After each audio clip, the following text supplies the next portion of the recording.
Welcome back to the channel. Today we are diving into one of the most uncomfortable yet increasingly undeniable truths about modern wealth. In 2025, getting rich is not about your career, it's about your inheritance. Across the world's richest countries, wealth is no longer being earned, it's being handed down. And this trend is reshaping societies, financial markets, and even the way people choose their spouses.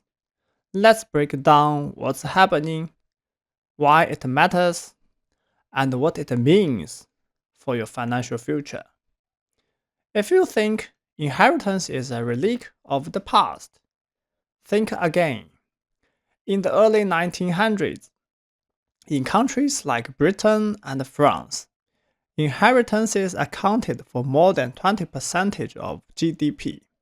That figure fell throughout the 20th century thanks to wars, inflation, and heavy taxes on wealth.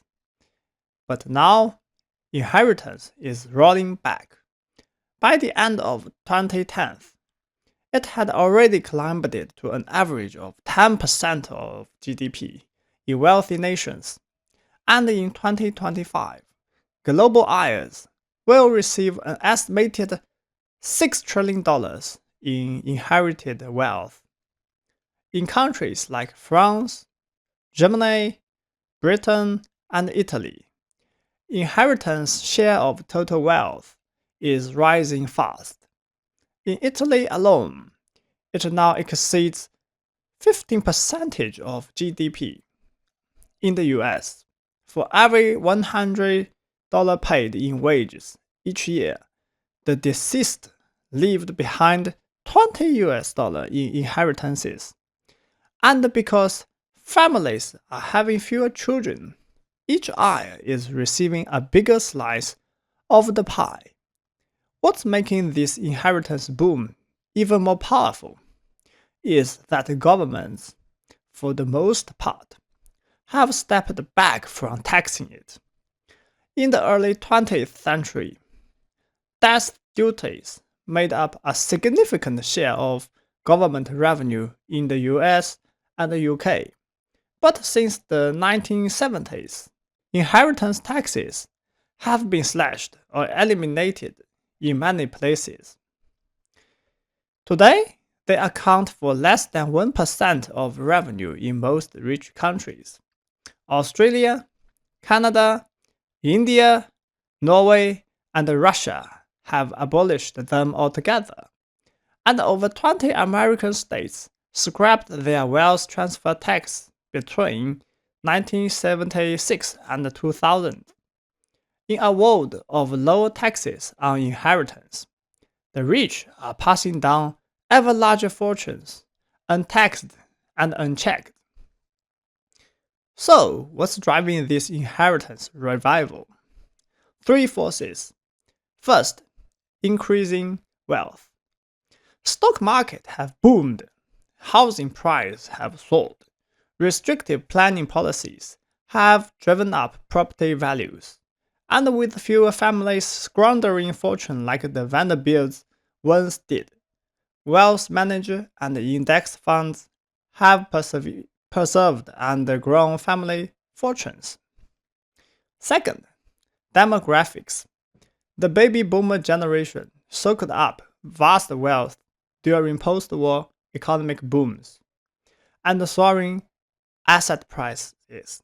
Today, this group owns a disproportionate share of nation wealth, over half of America's net wealth, despite making up just a fifth of the population. And now, they are beginning to pass it down. Third, slower economic growth. Economists like Thomas Piketty and Gabriel Zuckerman have shown that in slower growing economy, wealth tends to accumulate faster relative to income, as GDP growth in rich countries stalled due to aging population and sluggish productivity. Wealth keeps piling up, fueling the inheritocracy. The implications of this shift are huge. Inheritance widen inequality. The average American in the top 5% of earners have received over 50,000 in inheritance, compared to just 5,000 from somewhere in the middle. Intergenerational wealth transfers also explain a quarter of the racial wealth gap in the US. In the housing market, it is no longer about saving for a down payment. It's about whether your parents can gift you a house. In Britain and America, the so-called Bank of Mom and Dad is one of the largest mortgage lenders in the market. Even the marriage market is shifting. Wealthy heirs are increasingly marrying other wealthy heirs. Economists call this assortative mating. Studies in Germany and Denmark showed that inheritance is now a more important factor in marriage choices than income from work. And it's only going to grow. According to projections, baby boomer death will peak around 2036. Until then, trillions in property, stocks, and cash will be transferred to heirs.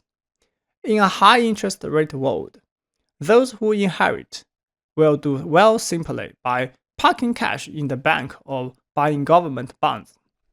Meanwhile, governments are still hesitant to raise inheritance taxes.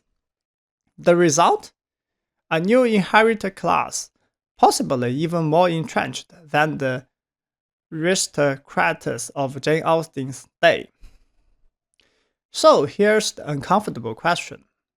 In a world where inheritance, not hard work, increasingly determines wealth, what does that mean for meritocracy, innovation, and social mobility? It's a debate policymaker can no longer ignore.